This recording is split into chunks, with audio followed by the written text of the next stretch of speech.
Hi everyone, I'm John Nepper, the Trust and Connection Maximizer. Welcome to the premiere episode of Two Talk Smart, where I'm interviewing the movers and shakers, the heavy hitters of the Wisconsin chapter of the National Speakers Association. My guests will share their ideas and strategies about growing a successful business as a speaker and having fun doing it. Topics will fit into the National Speaker Association 4 E's of speaking, including enterprise, expertise, eloquence, and ethics. My guest on this premiere episode of Two Talk Smart is Lisa Koenecke. As an experienced and energetic diversity, equity, and inclusion professional speaker and facilitator, Lisa specializes in counteracting unconscious bias and LGBTQ plus inclusion in business. Her impact is amplified through strengthening each person's allyship. With a demonstrated history of working in secondary education and a passion towards community and social services, she is an expert in counseling, crisis intervention, educational leadership, and program development. I am a huge fan of Lisa Koenecke's, and I'm honored to have Lisa as my guest today. Hello, I'm John Nepper. I'm the Trust and Connection Maximizer. I am talking with Lisa Koenecke today. We are going to be talking about how she got into speaking, sharing her message.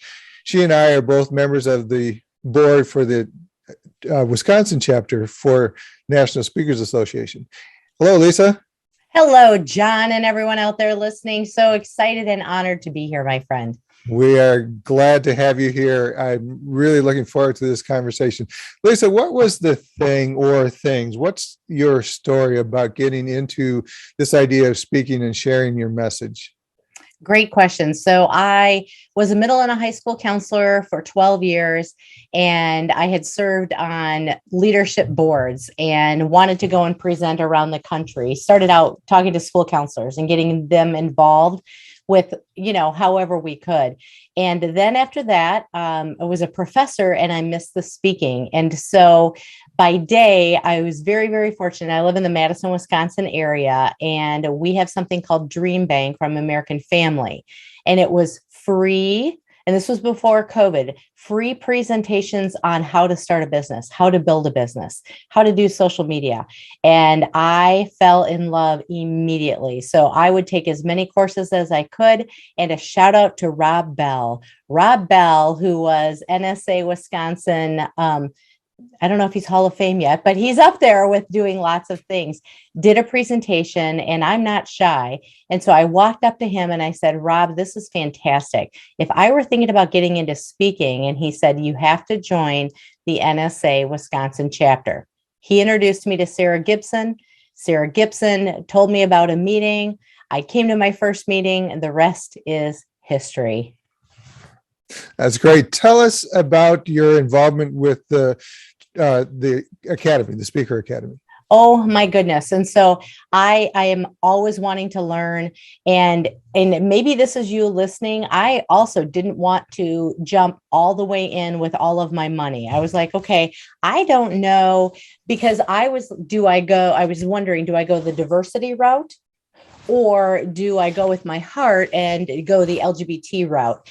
And I was like, okay, so if I were to get more gigs, I don't think everybody is ready for the gay yet. And so I wanted to go more diversity on that.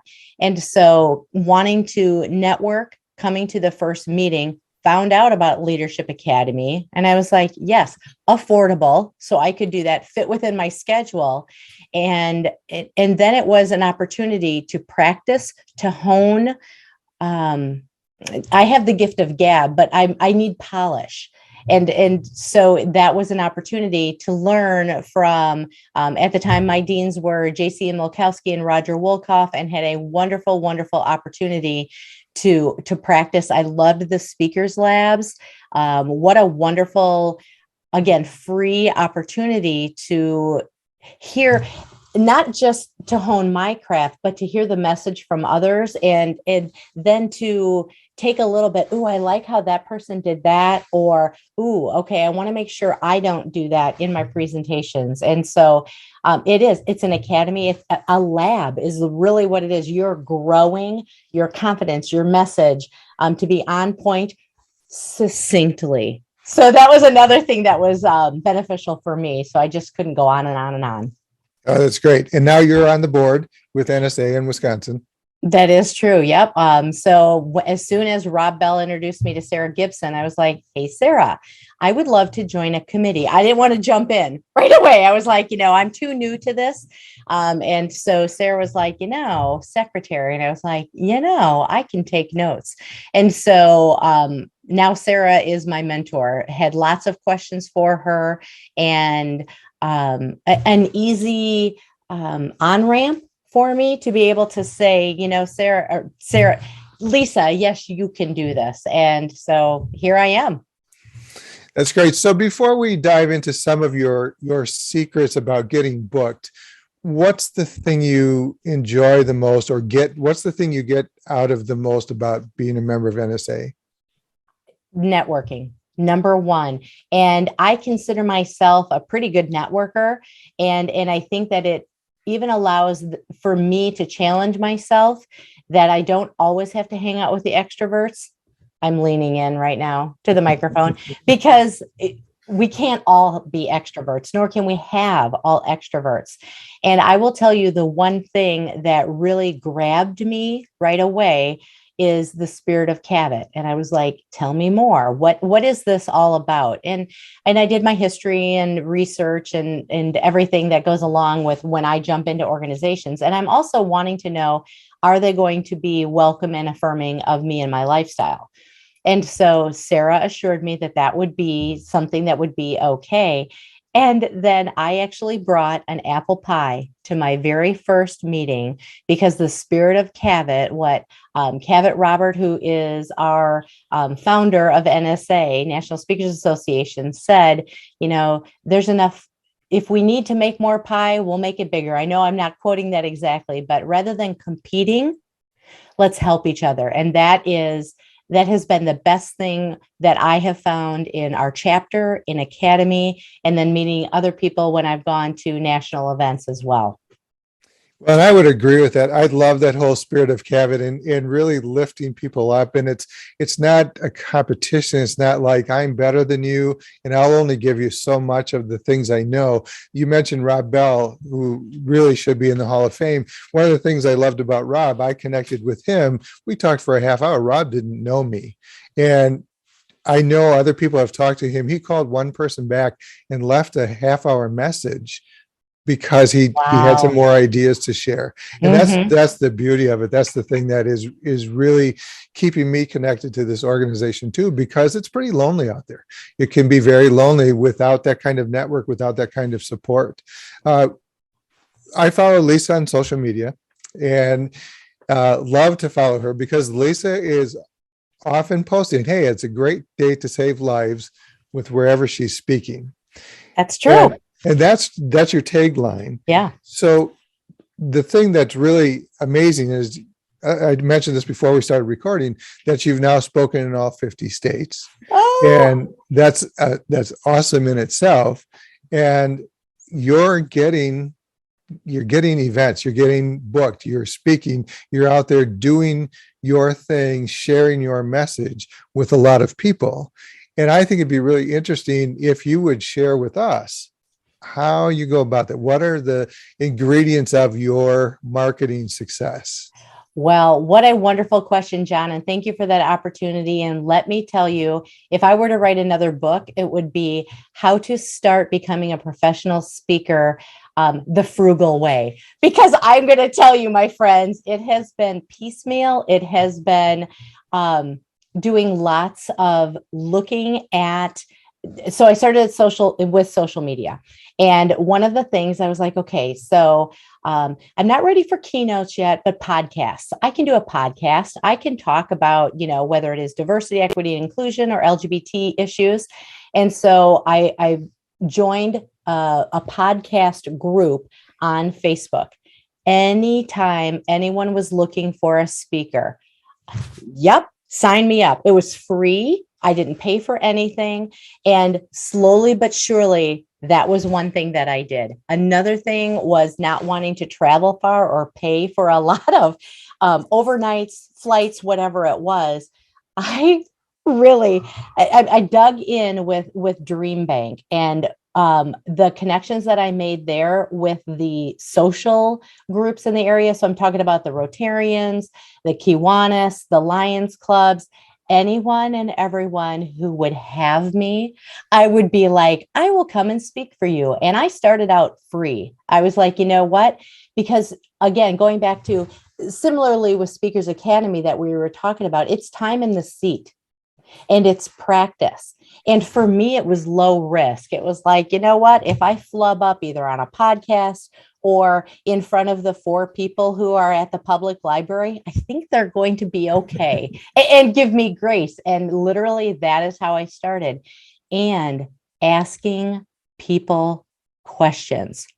I cannot tell you how many, well, I actually can because I started, I just went back, I started my speaking business. January of 2020 was my first gig at Dream Bank. And then I did my TED Talk February of 2020. Now we all know what happened in March of 2020. So that's when, why not start a speaking business when the world shuts down? But that was when I decided, you know, here's an opportunity to reach out and to grow my network of mentors. And for me, it was positive women in our movement. Chris Clark Epstein, number 1, top of the list. And so I was like, I want to interview past presidents of NSA Wisconsin. So Chris was the first one. And Chris said, do you know this person named Lenora Billings Harris? And I said, I've heard of her. And Chris said, she's my best friend. Let me introduce you.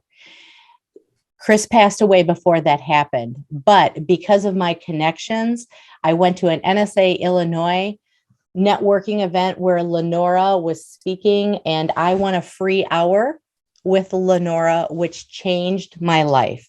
So I guess the whole point is to ask people for know what your questions are. If you're going to reach out to someone like the Rob Bells or whomever it might be, don't just say, how do I get $1 million? Know what you're going to ask them, and then don't be annoying. And then offer to help them. Right. So here's me. I'm talking to Lenora Billings Harris, and I'm nervous because in the diversity world, she is like the queen of all things. And finally, at the end, I said, Lenora, what can I do for you? She paused and she thought about it. And she's like, you know what? Let me get back to you. And by me asking that question, then I was on her podcast. She connected me with other people to help sell my book. So my friends, if you are shy, that's fine. We only need one Lisa Koenecke in this world, but don't be afraid to reach out and ask. However you do that, it might be email, it might be whatever, but I wanted to raise my business. So I wanted to ask the people who were in the big leagues, how do I start? And everyone has been gracious in giving me their time and their advice. And that really goes along again with that whole spirit of Cabot, because I find too that if you reach out, you mentioned Chris Clark Epstein. I had one conversation with her, but I was so impacted in my life by the things that we talked about. And I try to do that same thing. It's like, you've helped me out. What can I do in return? I can carry things in, out. I can be a monitor on your Zoom calls or whatever. And what's interesting is most people haven't taken me up on it. I'm always very sincere in the asking. They go, oh, I know. In fact, I asked one person, Jeff Cordes was another member of our chapter. He goes, you know, John, so many people have helped me out. Just pass it along, pay it forward. Again, spirit of Cabot. And I love what you're saying too about asking people who have been there, done that thing, this speaking thing, because they're the ones who are going to have the gold. And I like what you said too about really be specific with your questions and don't waste these people's time. Right. And I will echo the pay it forward as well. And that's what I'm starting to get. That's what I'm starting to give. And it's a very, very fun place to be. And I'm going to make mistakes. And I know that, but I own it, you know, and I'm not hurting anyone, but it's just like, oh, yep. Okay. So I bought this program and I haven't used it for a year. I'm not going to say what program it is, but it's like, I had all these grandiose dreams. But again, I'm piecemealing my professional development, my logo, everything. I'm like, my niece is my marketer right now because she's just starting out and she needs the money. I don't need to pay somebody who's super fancy yet. So I like that idea of paying it forward too. Mhm. And what's interesting too, if we have people in our circle that have a skill that we don't have, but they need the experience and we need the help. My daughter is my photographer. My other daughter is my web developer. I mean, and it helps them out and it helps us out as well. And it's really about capitalizing on people who are willing to help and need a kind of a lift up as well. Absolutely. And I love that idea too of the referrals of where, if someone says, hey, Lise, can you do this? At the very, very beginning, I was like, yes, absolutely. Because I was afraid that the phone would never ring or I'd never get any more gigs. And I'm very fortunate that now I'm like, this person would be a great person for you. Or, I'm double booked on that day, but I would love to can I make an introduction for you? Because people have done that for me again. And it's so wonderful. The spirit of Cavett is alive and well, my friends. Exactly. So you're talking about asking the right questions and talking to the right people. Those are really, really good things to keep in mind. What else? What are some of the other ways you're filling up your calendar? Before you answer that, Lisa, do you have a specific podcast group that you join on Facebook? I know there are several. Oh boy. I should have remembered that. Whatever was a free one that if I had mutual friends, if they were in it and I respect what they're doing, their message, then I didn't creep on them, but then I would do what they were doing. If they were certain friends in LinkedIn, then I would want to follow who they're following in LinkedIn. And so it's kind of a ripple effect of what I did. My apologies, friends. Maybe we can put it in the show notes later. Okay. But it's just podcast is where I started. And then I was like, I'll start a podcast myself. Nope. So that's been out there. Who knows if that'll even happen, but it's so wonderful of when you were talking about filling the calendar, I would join as many free sessions as I could. I am listening to, it used to be Voices of Experience in Crystal, Washington through the NSA. They have a podcast. Now it's called Speakernomics with Tom Singer. As of 2022, I would listen to every single one of those, take notes, comment on that information. And then again, not being shy. When I went to NSA Influence in Vegas, that was my first conference. I think it was last year. I don't even remember now, but I got involved. I did every trivia game. I did absolutely every free event just to get my name out there. And so people are like, wow, you're Lisa from Wisconsin. Why, yes, I am. And I also bring cheese curds wherever I go. So that's another way, a little marketing tip that I have, but and especially with COVID, I would join so many Zoom webinars and meetings and just take in as much as I could as a sponge. Sure. Do you do any kinds of things like email outreach? None of that kind of stuff? No, I don't. So for those of you who are listening, that was me shaking my head. I don't know if you could hear it rattling, but what a wonderful opportunity that I am missing. So again, some people are wonderful at that. And it's so interesting because for me, I should be doing more when it comes to that. I should be doing more when it comes to LinkedIn. But going back to talking to people and taking their advice, I will listen to everyone. And then I will do what I'm capable of, because I was starting to burn out because I was trying to do anything and everything that everyone would say. And I was like, hold on, time out. I can't do this, because I was also a professor, and it was like, That's why the podcast is way off in the future. My emails, they'll happen. But right now I don't have anything to give away to them. So I'm doing YouTube channel. I'm doing free videos that way, etc. So to answer your question, no. Okay. Well, interesting that you bring up YouTube. Joe Mull, we had speak at our chapter. Joe said that 70% of his business comes from his YouTube emails. That's pretty significant. Yeah. And when I see him again, I will ask him more questions about that. And I love that you said that, because I have categories of the people for my outreach.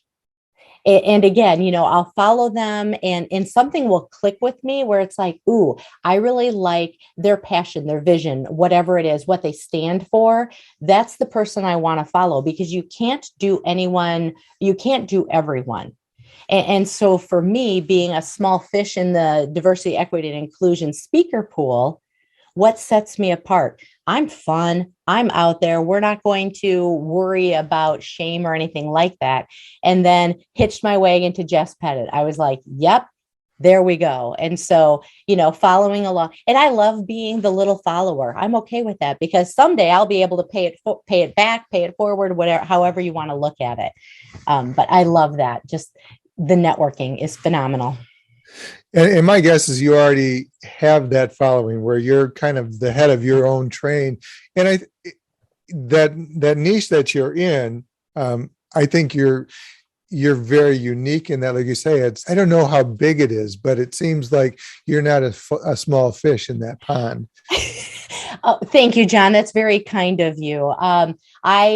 Who knows at this point, I'm gaining a lot of traction, and it's interesting because in the world of education, yep, absolutely got that. I've done that for a long, long time. Nonprofits, you bet. I have that experience, 25 years as a camp director. I can talk about that experiences. My challenge, dare I say right now, is helping those who are in the corporate world. And as I'm still working, now I'm working with Lois Kramer too, to be able to figure out, what is my elevator speech? What am I talking to? And I think that what I'm coming down to is I want to work with people who want to improve. I don't pay me to come in and, give you this, and that, and then you don't do it. And I don't mean to sound like a jerk when I say that, but if people are open and receptive to the ideas that I have, then I can work with you. I am not the huge corporate DEI speaker yet. Okay. Yet is a great word. Can you share what your message is? Tell us. So like we go, Lisa Koenecke, this is what Lisa talks about. Lisa's still working on that, and it's been 2 years. So just to let you know out there, you don't have to know all of it. I started with Jane Atkinson, and I was like, Jane Atkinson is going to tell me everything. And it has morphed. So I would say that I work with organizations who want to improve their culture through inclusion. That is as of whatever today is, June 7, 2022. It might change. And so it's that wanting, it's that culture, and it's that inclusion. And so when I would say that my signature keynote is helping you to improve your diversity, equity, and inclusion efforts in 3 ways. And what I love to do is I love to help you show what you're currently doing and show the community that you are a safe space, whether it's LGBT, whether it's religion, whether it's ability, whatever it might be, so that you can shift mindsets and behaviors in order to shape inclusive policies and procedures. In a nutshell, that's what my book was. That's what my TED Talk was. So it's the show, shift, and shape that I'm going with. But that's it for my alliteration that I have. So if anyone out there is listening and you're like, hey, Lise, we'd love to help coach you for free, I would take it, my friends. Absolutely. Show, shift, and shape. Show, shift, and shape. It's a little hard for me to say. I know. Well, I know. That's why I need to work on my marketing, John. It's not just you, my friend. But people will remember that. So all you have to have is a big S on your chest and you're good to go. Yeah. Yes. So you've talked a lot about networking. You've talked about podcasting. I'm guessing a lot of your work is coming from referrals from people who've seen you telling somebody else, hey, you've got to get Lisa to come and talk to our group. I am so thankful for that. I can remember sitting in, it was a Zoom meeting, and Ruby Newell Langer was talking and said, or maybe it was Lori Guest. It was one of the big people, not big, but like famous people. And they said, if you're not getting 2 or 3 referrals from your speech, your talk, then you need to change your talk. And at that point, I wasn't getting any. And this was me in my infancy. And I was like, wah, wah, sad trombone music. And then I kept at it. And that's what it was. It was like, I'll keep doing this for free. Somebody's going to see me. Somebody's going to know someone. And again, I'm starting out with, $100 gigs, $250 gigs, easy peasy, lemon squeezy for me. I am elated when I've gotten that money and see that first check that comes in. Right. And then taking a look, and this is where Ruby comes in. She said, Lise, think about associations, because everyone has associations. And this was for my quest of all 50 states, right? So I've got the school counseling stuff down. That's great. But there are a lot of other associations out there. And what I am very excited about is working with meeting professionals. So MPI, I've gotten into SHRM, the Society for Human Resource Management, and WSAE, which is Wisconsin Society for Association Executives, which is wonderful because they're all executives of maybe the smaller associations, and that's my niche. Maybe they can't afford to hire a diversity person for their company. You know what? Let me come in, give you a few ways to show, shift, and shape your culture, and it's working out. And I am so excited to say, yep, this person said that they saw you. We need to do this. Now I'm getting into the Association for Talent Development and ATD. And eventually what I want to do is I want to offer certification for LGBT, for the LGBT world, so that it can be safer, so that, I'll just leave it at that. So stay tuned for whatever might be coming from that. Well, we can really look forward to that. I'm sure that will be something that people are going to want to hitch their wagons to. Would you say that that's part of your call to action when you're speaking then? Like, hey, somebody who's looking for a diversity speaker, please share my name. Is that something you do, part of just? Can I tell you that another, wow, am I not good at that? I am really good at promoting myself and talking about myself, but I've got a lot of room for improvement. It's that follow up. It's the aftercare that Lois Kramer talks about. Mm-hmm. Wow, if I could do that, I think I'd be making a lot more money. And right now, I'm trying to keep my nose above water, getting into the gigs that I have right now. And I have my contact information at the end, and ask them to join me on LinkedIn. And I have a QR code and all of the fancy things that you have in 2022. If you're listening to this in the future or watching this by then, who knows what there will be? Maybe I'll be a hologram. Who knows? That's what Dan Burris says is coming in the future, by the way. Yeah. I think I am leaving a positive impression upon people that eventually they're like, when this fits in, we can do this. Or right now we're speaking in June, which is Pride Month. And so my phone has been ringing off the hook, to get stuff about gay. Now, sure. July, it's not as much, but I'm just letting you know that it's leaving people with wanting more is what I'm doing. And I hand out my business cards and that kind of stuff, but I could do a lot more. Mm-hmm. Well, and I think that's the thing. I think we all I get done with the video and I go, oh, forgot the call to action. Or I have a call to action and it's a little weak. It's like, oh, okay. But I think for me too, it's like remembering there's so much to remember, so much to pack in. And some of that, like you say, if the message is good and it gives them an opportunity to make the change they want to make, or at least be aware that they're in a place and the door is open, and people will invite you back because clearly they are. Either invite you back or share your name with other people. And that's what's getting your book. Yep, absolutely. Great point. That's really awesome. This is a great discussion, great conversation. I'm really enjoying it. I just want to recap. We've talked about networking. We've talked about asking the right questions to people who are doing the thing you want to do, finding mentors, taking advantage of those free things. And it's like they say, you want to speak more, speak more. Yep, absolutely. And trying, you're going to fail. I mean, I can remember, my first three were fantastic presentations, and then my fourth one was awful. And I was talking to my wife, and I was like, "Why am I doing this?" And I think that I get stories from those awful experiences that I can use moving forward. So that's another thing that I'm working on is all of those experiences, good, bad, or indifferent, are going to come up in a story later on at some point. And thank you, Kelly Swanson, for teaching me about the power of storytelling.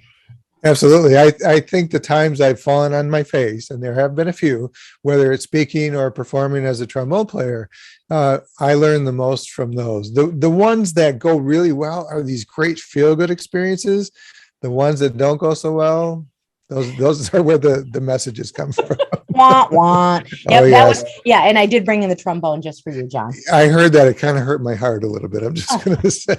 I was a trumpet player, so I could do a sad trumpet for you, but it's different. I know everybody associates that with trombone. So, well, Lisa, this has been a pleasure talking with you. I look forward to following you, like I say, on social media. Can you give us your contact information? How do we find Lisa Koenecke? Absolutely. So the easiest way is to go to inclusionally.com. So it's inclusion, ALLY. It's also inclusionally, because I want you to think inclusionally. Or if you're playing at home and if you have something to write down with, I'm on all of the handles as Lisa Koe, N as in Nancy, ECKE. So LisaKoenecke.com is my website. That's what I am on LinkedIn, Twitter at Lisa from Wisco. Ooh, there's a different one for you, but I don't check Twitter a lot. So just reach out, and you can even type in my name for TED Talk, and my TED Talk will show up there. And I have my book, Be an Inclusion Ally, the ABCs of LGBTQ+, anywhere books are sold. That's great. And I have Lisa's book. I've read it. I'm looking forward to seeing how this just evolves and expands for you, Lisa. Fun conversation. Thank you. Thanks, John. Thanks for doing this. And thanks for all of your help with NSA Wisconsin chapter and all that you're doing with leadership as well. Thank you for watching the premiere episode of 2 Talk Smart. Look for more episodes in the very near future. I'm John Nepper. Let's change the world one conversation at a time.